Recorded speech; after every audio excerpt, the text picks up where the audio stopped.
Toppers club IAS academy में सभी छात्र छात्राओं का स्वागत है। अखबारों की सुर्खियों में पीआईबी जैसी वेबसाइट पर जो डेटा उपलब्ध है वहां से हमने क्विज तैयार की है और ये क्विज आपकी जो परीक्षा आने वाली है भविष्य में, यानी पीसीएस, आरओईआरओ और एपीएस, इसके लिए अत्यंत महत्वपूर्ण होगी। इसमें से 15 के आसपास प्रश्न हैं, हम उनको हल करेंगे, उसकी बारीकियों को समझेंगे। वीडियो को शुरू से लेकर एंड तक देखिएगा, ठीक है। और कोई भी चीज अगर ना समझ में आए तो मुझे कमेंट बॉक्स में बता दीजिएगा। पहला प्रश्न क्या कह रहा है?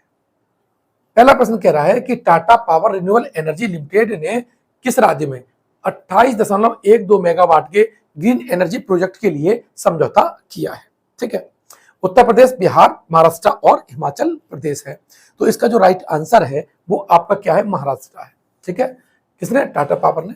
जब भी कोई परियोजना जो कि पर्यावरण के अनुकूल होती है या पर्यावरण संरक्षण को ध्यान में रखते हुए बनाई जाती है तो वो आपके एग्जाम के लिए अत्यंत महत्वपूर्ण होती है। ठीक है, यहां से मैंने आपको आंसर बता दिया, क्या है इसका राइट आंसर? महाराष्ट्र है। ठीक है, अब बात आई प्रश्न नंबर 2 की।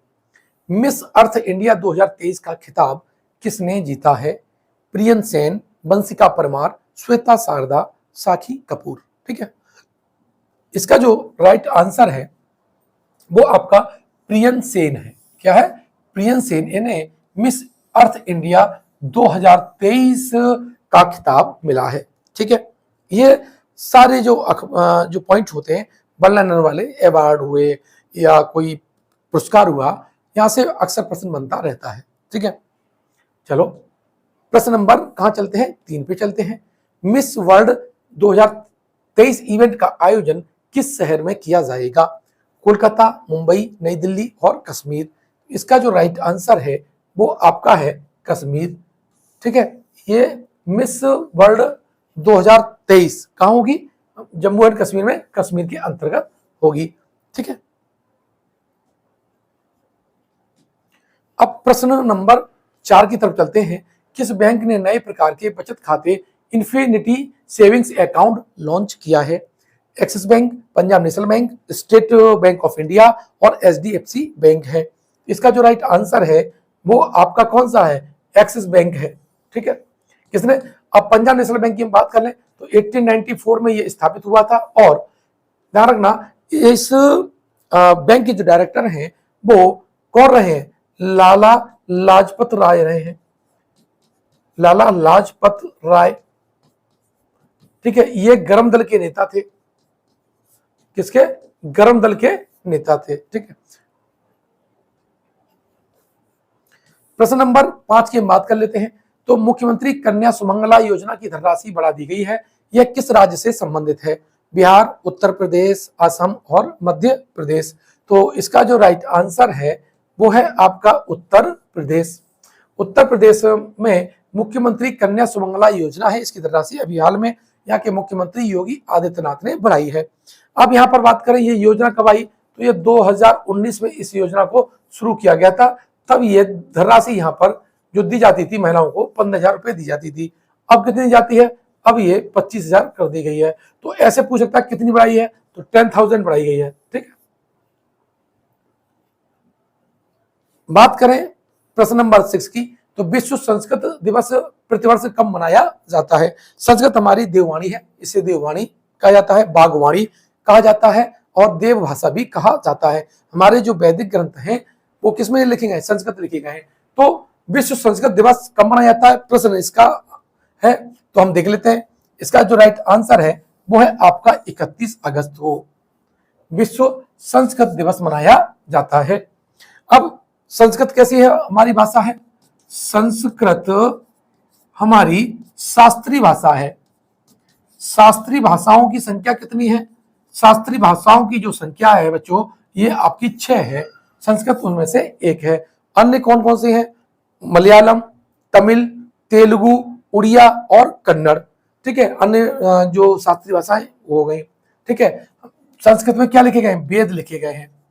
वेदों की भाषा क्या है? हमारी संस्कृत है। उपनिषदों की भाषा क्या है? संस्कृत है। और उत्तराखंड जो है हमारा, उत्तराखंड जो राज्य है, यहाँ की जो सेकंड लैंग्वेज है वो क्या है? हमारी संस्कृत है, राज्य की लैंग्वेज। युद्धपोत महेंद्रगिरी को किस शिप बिल्डर्स लिमिटेड के द्वारा तैयार किया गया है?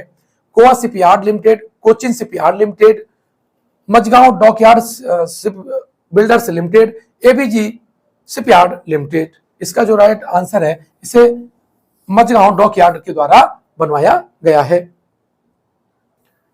प्रश्न नंबर 8 की बात कर लेते हैं कि इसरो के चंद्रयान 3 के प्रज्ञान रोवर ने चंद्रमा पर किस तत्व की उपस्थिति का अभी हाल में पता लगाया है? ऑप्शन है अमोनिया, सल्फर, थोरियम और यूरेनियम। इसका जो राइट आंसर है वो आपका क्या है? सल्फर है। ठीक है, अमोनिया की बात कर ले, अमोनिया NH3, और जो टॉयलेट वाले में जो गंध आती है वो किसमें होती है? अमोनिया। ध्यान रखिए, वो उसमें गंध किसकी आती है? अमोनिया गैस की आती है। और पहले जो शीतलक यानी जो ठंडा करने वाले उपकरण हुआ करते थे उसमें अमोनिया का ही प्रयोग किया जाता था। अब ये क्या है कि बर्फ को जमाने में भी अमोनिया का पहले प्रयोग किया जाता था। बात करें थोरियम की, थोरियम क्या है? थोरियम रेडियो एक्टिव पदार्थ है, रेडियो एक्टिव पदार्थ है। और ये कहाँ पाया जाता है? तो सबसे ज्यादा कहाँ पाया जाता है? हमारे प्यारे देश भारत में ही पाया जाता है। अब केरल का जो तट है इसे कहते हैं मालाबार तट। क्या कहते हैं? मालाबार तट इसे कहते हैं। और यहां पर पाया जाता है मोनोजाइट अयस्क, मोनोजाइट अयस्क। ठीक है, तो मोनोजाइट जो अयस्क है वो किसका है? थोरियम का अयस्क है। अब अगला जो डी नंबर पे लिखा हुआ है वो यूरेनियम है। तो यूरेनियम के उत्पादन में कजाकिस्तान का पहला स्थान है। उत्पादन में ध्यान रखना, उत्पादन में यूरेनियम का किसका स्थान है? कजाकिस्तान का है। और कजाकिस्तान की बात करें तो ये सबसे बड़ा लैंड लॉक्ड देश भी है, ध्यान रखिएगा। ठीक है, तो यहां से अन्य जो क्वेश्चन बन सकते थे मैंने वो आपको बताए हैं। अब प्रश्न नंबर 9 की तरफ चलते हैं तो देखते हैं क्या लिखा है। प्रश्न पूछ रहा है कि अभी हाल ही में चोकुबा चावल को जीआई टैग मिला है, इसका संबंध किस राज्य से है? नागालैंड, असम, मणिपुर और मेघालय। तो इसका जो राइट आंसर है वो है असम। असम की राजधानी क्या है आपकी? दिसपुर। और असम की बात करें तो यहाँ पर नेशनल पार्क कौन कौन से हैं? तो यहाँ पर जो नेशनल पार्क है वो है मानस, काजीरंगा। ठीक है, मणिपुर में भी एक नेशनल पार्क है केबुल लामजाओ, ये बहुत इंपॉर्टेंट है। केबुल लामजाओ ये तैरता हुआ राष्ट्रीय उद्यान है। और मणिपुर में कौन सी झील है आपकी? लोकतक झील है। ये छोटे छोटे से पॉइंट है वो आपको जरूर याद रखना चाहिए। सब मेघालय है, मेघालय में गारो खासी जयंतियां, गारो खासी जयंतियां। अब ये क्या है? ये पहाड़ियां भी हैं, ये आपकी जनजातियां भी हैं, ये आदिवासी लैंग्वेज भी हैं, साथ ही ये आपके वन्य जीव अभ्यारण्य भी है। तो आपको याद होना चाहिए गारो खासी जयंतियां। और मेघालय वो राज्य है जहां पर मौसिन रॉम है, मौसिन रॉम। और मौसिन रॉम में सबसे ज्यादा वर्षा होती है विश्व की दृष्टि से। अगर देखा जाए तो सबसे ज्यादा वर्षा कहां होती है? मौसिन रॉम में होती है। प्रश्न नंबर 10 की तरफ चलते हैं तो देखते हैं कि अभी हाल ही में पाकिस्तान में पहली महिला चार्ज डीएफएयर्स यानी सीडीए कौन बनी है? नेहा परमार, सुनीता मिश्रा, गीतिका श्रीवास्तव और अंजलि मेहता। ठीक है, इसका जो राइट आंसर है वो है गीतिका श्रीवास्तव। जब भी किसी देश में कोई महिला पद पर पहुंचती है जो कि पहले वहां पर पहली बार जिसकी नियुक्ति होती है तो वो एग्जाम की दृष्टि से महत्वपूर्ण रहती है। ये प्रश्न भी आपकी नोट्स में होना चाहिए क्योंकि ये पूछा जा सकता है कि पाकिस्तान में अल्पसंख्यकों की स्थिति को ये बताता है कि वहां भी अल्पसंख्यकों को प्रतिनिधित्व मिलता है और पाकिस्तान ऐसा दिखाना भी चाहता है। प्रश्न number 11, Zurich diamond league championship 2023 में नीरज चोपड़ा ने कौन सा मेडल जीता है? बहुत महत्वपूर्ण प्रश्न है ये। स्वर्ण, रजत, कांस्य और कोई पदक नहीं। इसका जो राइट आंसर है वो है रजत पदक। कौन से में? ज्यूरिख डायमंड लीग चैंपियनशिप 2023 में। यहां पर देख लेते हैं कि भारत के जो स्टार जेवलिन थ्रोअर हैं नीरज चोपड़ा ने डायमंड लीग फाइनल के लिए क्वालिफाई कर लिया है। इस लीग का जो फाइनल है वो अगले महीने अमेरिका के यूजिन में होगा। कब होगा? 16 और 17 सितंबर को होगा। और नीरज चोपड़ा ने अभी 85.71 मीटर का थ्रो किया था, दूसरे नंबर पर रहे थे। पहला स्थान जो चेक गणराज्य है उनके हैं जैकब बॉडलेच, उन्होंने 85.86 मीटर का थ्रो किया था, तो पहले नंबर पर ये है। ठीक है, बात करें नीरज चोपड़ा का अब तक का जो सर्वश्रेष्ठ प्रदर्शन है वो 89.94 है, लेकिन ये राष्ट्रीय रिकॉर्ड है, अंतरराष्ट्रीय रिकॉर्ड नहीं है। ठीक है, प्रश्न नंबर 12 की तरफ बात करें।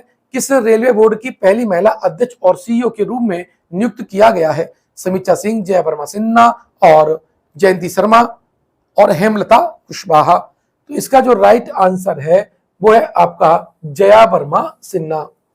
ठीक है, अब किसे रेलवे बोर्ड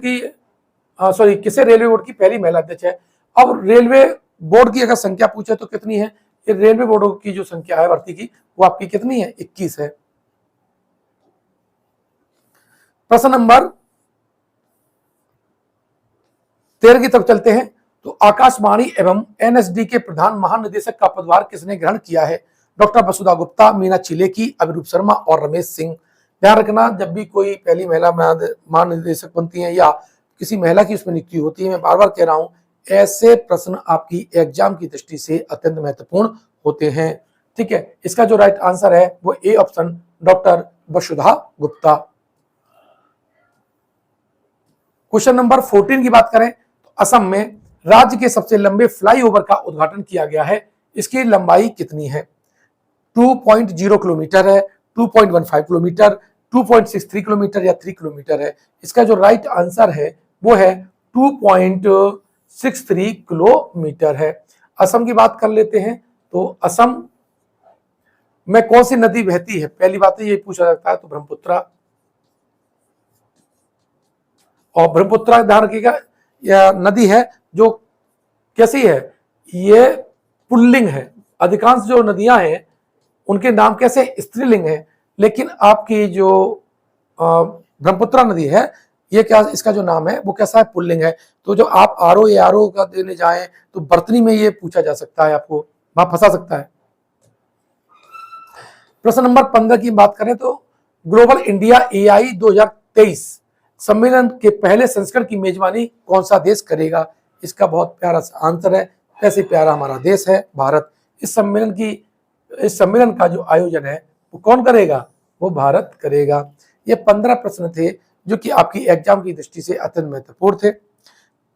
आगे ऐसे प्रश्न हम लाते रहेंगे। साथ ही एक आपसे निवेदन है कि हमारे चैनल को सब्सक्राइब जरूर करें। अगर आप ये वीडियो फेसबुक पर देख रहे हैं तो फेसबुक पेज को लाइक कीजिएगा, मित्रों को शेयर कीजिएगा। अगर ये वीडियो यूट्यूब पर देख रहे हैं तो हमारे चैनल को सब्सक्राइब कीजिएगा, ताकि आपको ऐसे जो महत्वपूर्ण प्रश्न है उनकी जानकारी तुरंत मिलती रहे। और घंटी वाला बटन जरूर दबाइएगा ताकि हमारे आने वाले हर वीडियो का नोटिफिकेशन आप तक पहुंचता रहे। धन्यवाद।